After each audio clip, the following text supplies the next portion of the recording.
All right, hello again, all you high thinkers and folks that I hope are thinking in general. Me and Penny are here with you again today, and we're going to cover this last book I've been reading about Edward Bernays, where I read a long time ago. This one right here, the Edward Bernays Reader. So this is basically excerpts from the other two books, the Crystallizing Public Opinion and Propaganda. And it also has, like, I guess, op-eds and articles that he wrote, all the way through, I guess, 1970 something. And I've got it open here because I wanted this chapter, Why We Behave Like Inhuman Beings, that was written in 1949. I think it's about page 207 where that seems to be a big thing to me. We'll come back to that, but so let's kind of just jump into it. But I hope if you watch the other two videos, you're kind of getting the idea of what's behind a lot of stuff that's going on today. And granted, both sides do it, but that's a false equivalency. One side does it a lot more, and that seems to be all their goal is propaganda, gaslighting, all those different techniques for it, which we'll get into some of those later, but let's finish up these books first too, shall we? So I guess we'll just jump into it right here. And all of this is in the book, not making any of this up. You can buy it if you want. Page 21. Very often the propagandist is called upon to create a circumstance that will eventuate in the desired reaction on the part of the public he is endeavoring to reach. So,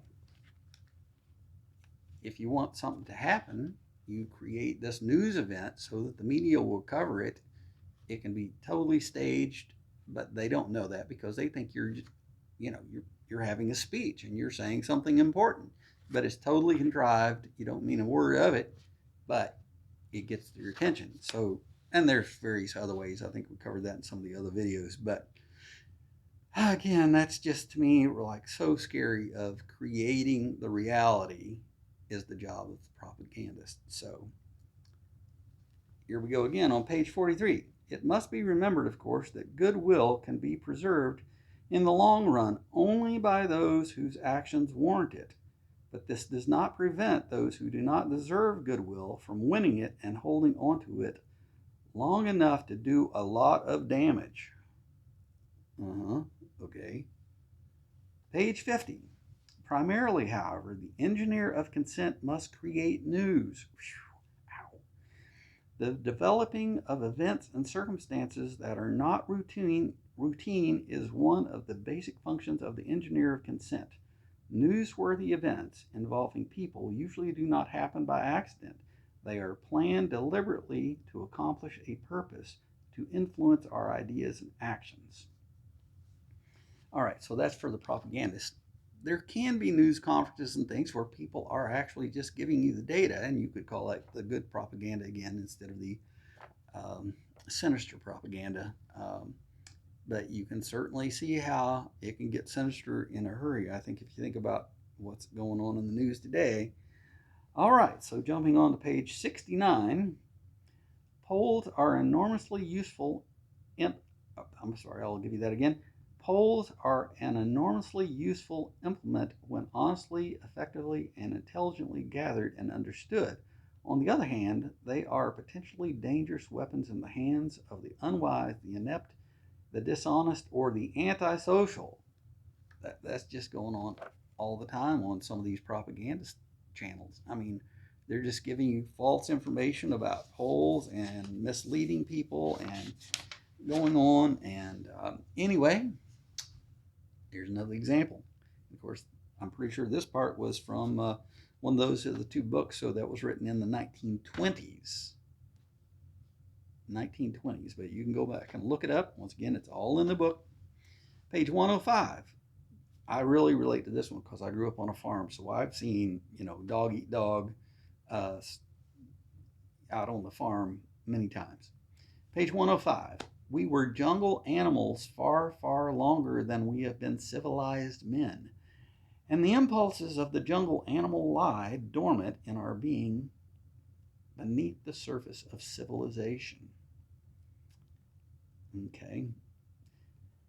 I don't know. That one just stuck out to me as a matter of thought. And I think he's saying that with propaganda, you can really touch that primitive instinct of fear and hate for things that are not familiar to you or unknown that you don't trust like you would if you were surviving in the jungle. Anyway, moving on page 107. Science is giving a great deal of thought to the fact that so many of our modern political sadists, from the most obscure brown shirt to the booming dictator at the top, are psychological cripples devoured by hate and resentment, which goes back to early childhood. Sound like anybody? Frustration, defeat, suffering, insecurity, and the sense of being one of the insulted and injured are very dangerous things during times of economic, political, and military insecurity. And if it's not insecure, create the environment for it to feel insecure. It is, we have discovered, to our cost, only too easy for the psychological monster with a flair for leadership to promise a heaven of security and victory on earth and thus rouse primitive impulses of aggression in millions of frustrated people. A paranoid like Hitler has no trouble inflaming a German people smarting under a lost war and a harsh peace, or to intoxicate them with the promise of world conquest into behaving like inhuman beings on a colossal scale. And that goes back to the title of that chapter. It was written in 1949, Why We Behave Like Inhuman Beings. Why we behave like inhuman beings. Let me just double check. Yes, that is correct. 1949 was when that was written. Whew, man. All right, jumping to page 136. It must also be remembered that in our society, the meaning of words is as fragile as a bubble of soap or lace. The meaning of words, they can be twisted and manipulated, I think is what he's getting at there. All right, let's jump to page 154. The Public Relations Council must deal with the fact that persons who have little knowledge of a subject almost invariably form definite and positive judgments upon that subject. And I didn't highlight this one. I had to edit this down some, but I'm going to read it anyways. Page 156. It is axiomatic that men who know little are often intolerant of a point of view that is contrary to their own. Prejudice supersedes logic. Yeah, that seems to be observably true. All right, page 187. Regrettably, public relations, like other professions, can be abused and used for antisocial purposes. I have tried to make the profession socially responsible as well as economically viable.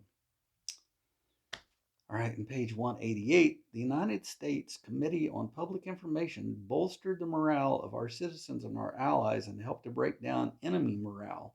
Its propaganda efforts were so effective that one historian was later moved to write that words won World War I. Okay, that's really important because, again, there's so much in these books to cover, but just tying the pieces together. Again, these are the books and these are the things that Goebbels and Hitler examined to get Nazism um, in Germany, basically, to convince the people that that was the way to go in inciting their hate and violence. Yeah. Um, Propaganda is more powerful than I think most anybody. There's very few people that understand just how powerful propaganda can be. All right, on page 207. In addition to my work for business, I was concerned with the broader social problems. Nazism and fascism were accelerating in their nefarious propaganda in the United States in the latter part of the decade. Survival of the democratic way of life became a matter of grave concern. All right, and that was from an article in 1939. So right before the war really broke out or we got into it, but there he was saying that. And there's all sorts of interesting documentary on the neo-Nazi fascist movement in the States. In fact, Charles Lindbergh was part of it. And it also had a lot of connotations with Trumpism today because it was, make America great again, America first, not trusting minorities. The list goes on and on, but you could put the two side by side, and that's why the comparison is there, because you can actually go back and watch footage and read newspaper articles about what was going on. And to finish this all up, page 233. Experts, including marketing men, have laid a sound basis for a scientific approach to the problem of psychological warfare and the crisis we face today. The Nazis have translated this knowledge into action for their own evil ends. America should not, cannot wait. She must apply today what she already knows toward meeting the problems she faces. I think he's talking about getting the propaganda and, understanding what the Nazis were doing, which they were also trying to do in the United States, because trying to destroy us from within. All right, and the last on page 262. This is going to end on a really powerful note, I think. The billions of dollars being spent for national defense will be uselessly spent unless, if throughout the country there is a fundamental belief in and reliance upon democracy. Ignorance or rejection of the worth of democracy is a greater menace to this country than any fifth column, than any foreign army or navy. I have to go back and look at when that was written, but it sure sounds like today. And I think, again, the latest article was something like the 1970s. And so that Edward Bernays, it's just incredible. And this is, reading mainly, sure, there were some excerpts from later on and articles, but to think all of this really started in the hundreds, 1910s, when World War I broke out, that this just exploded in figuring out the psychological profile of the masses to be able to manipulate them and do it by surveys and analytics and polling. I think there's a lot in there that would help people understand what's going on today. And I may have to cover this more in another video, but that's why it's important to realize a lot of the things that are being said today are simply to distract. They're not meant at all. There's some of these people, I just know they can't believe what they're saying, and they say it to get everybody's attention, and they're pushing that agenda because they know that it will help them rise to power or stay in power, or that's what they're trying to do. Let's hope that it doesn't. I'm hoping this all backfires on them spectacularly, and the more we can understand how propaganda works, the better we can see it in the future and head it off before it gets out of control like it is today. So with that, I guess I will end off, and that's some big stuff there. And I guess later on we will get into more of the things like gaslighting and ad hominem, which is a Latin word basically meaning you're attacking another person by calling them names because you can't win your argument anymore, or that will change public's perception of them, which it doesn't matter if you win the argument or not, as long as you get the public on your side. Again, maybe we'll get into all of that more later. So Penny and I are signing off. Pepper's down here where you can't see him, but he's here too. So thanks again for watching. Keep thinking those high thoughts, and we'll have more fun with propaganda in the next video.